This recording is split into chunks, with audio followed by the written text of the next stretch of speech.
Voilà, salut l'Afrique. Je m'appelle Joël Million Issoumo. Je suis congolais et je suis africain. J'aimerais m'adresser au peuple africain en quelques mots pour vous exprimer mon indignation pour le comportement du président ukrainien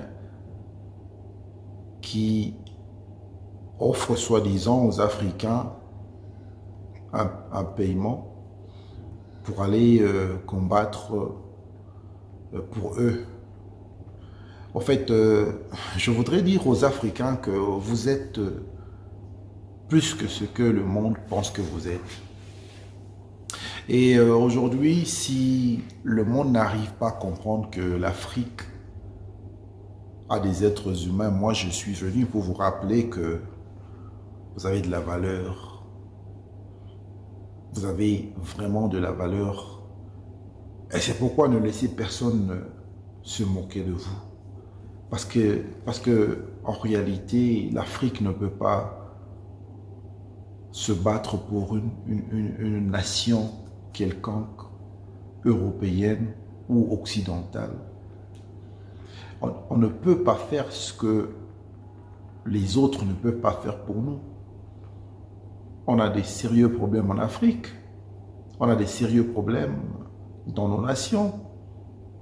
Mais en aucun jour on a vu l'intervention ou l'aide de ces pays qui se croient forts. Alors, je vous demande de ne pas céder à ce genre de propositions, de ne pas faire attention à ce genre de propositions qui sont, pour moi, de genre d'insultes à la souveraineté des nations et peuples africains. Peuple africain, soyez forts. Peuple africain, je voudrais vous reconforter par cet élément pour vous dire que vous avez de la valeur. Et il n'y a aucun montant qui peut acheter votre vie. Il n'y a aucun montant, il n'y a aucun pays qui peut acheter la vie d'un Africain. Ici, je parle aussi, je m'adresse aussi à ceux qui se sont portés volontaires.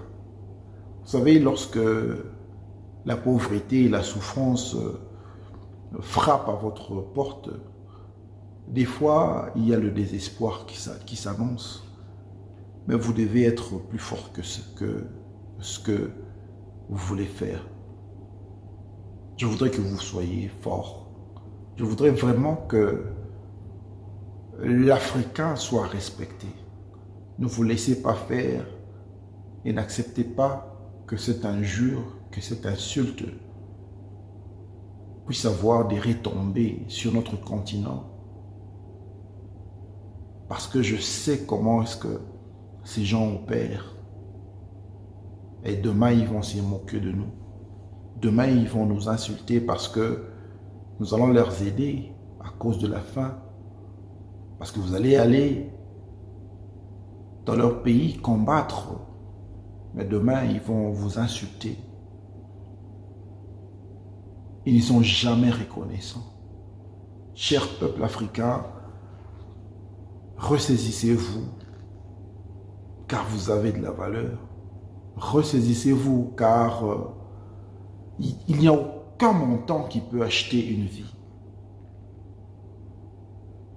Et personne ne peut vous payer pour aller commettre du suicide. Face aux armes de Poutine. Et en réalité, leurs problèmes ne nous concernent pas. Ils doivent apprendre à résoudre leurs problèmes entre eux. En quoi est-ce que le problème de la Russie et de l'Ukraine concerne l'Afrique? Je me pose cette question. Est-ce que le peuple africain doit se rabaisser jusqu'au point où de se suicider pour résoudre les problèmes des Européens? Pourquoi est-ce que ça doit toujours être l'Afrique qui doit donner des solutions aux Occidentaux? Pourquoi est-ce que les Occidentaux nous apportent toujours des problèmes? Pourquoi est-ce qu'ils nous amènent toujours leurs problèmes? Pourquoi est-ce que nous devons toujours être ceux qui doivent remédier à leurs problèmes? Parce qu'ils nous ont déjà tout pris. Ils ont pris nos minéraux. Ils nous ont appauvris. Nous vivons dans le sous-développement. Il n'y a pas la stabilité dans nos continents. Il n'y a pas la stabilité dans notre continent. Il n'y a pas la stabilité dans nos pays. Il n'y a pas la stabilité dans nos gouvernements. Parce qu'il y a la corruption qu'ils nous ont apporté aussi. Ils nous ont apporté une autre forme de guerre en Afrique qui favorise des violences contre la femme, contre l'enfant. Ils nous ont apporté une autre forme de guerre qui favorise l'exploitation illicite des minéraux en Afrique. Mais pourquoi est-ce que les Européens, les Occidentaux nous amènent toujours des problèmes? C'est pourquoi, peuple africain, vous devez être vigilant. Vous devez être fort. Parce qu'il n'y a aucun montant en réalité qui peut acheter la vie humaine. Soyez forts et tenez le coup. Je voudrais vous parler en quelques mots pour vous dire que aucun pays du monde ne peut acheter la vie d'un Africain. Et les Africains ne sont pas appelés à mourir à cause des conflits de certains pays européens. Nous ne pouvons pas l'accepter. Et nous exigeons des excuses auprès du président et du gouvernement ukrainien. Des excuses qui doivent être présentées au peuple africain. Que vive l'Afrique, que vive le continent africain, et que vive le peuple africain.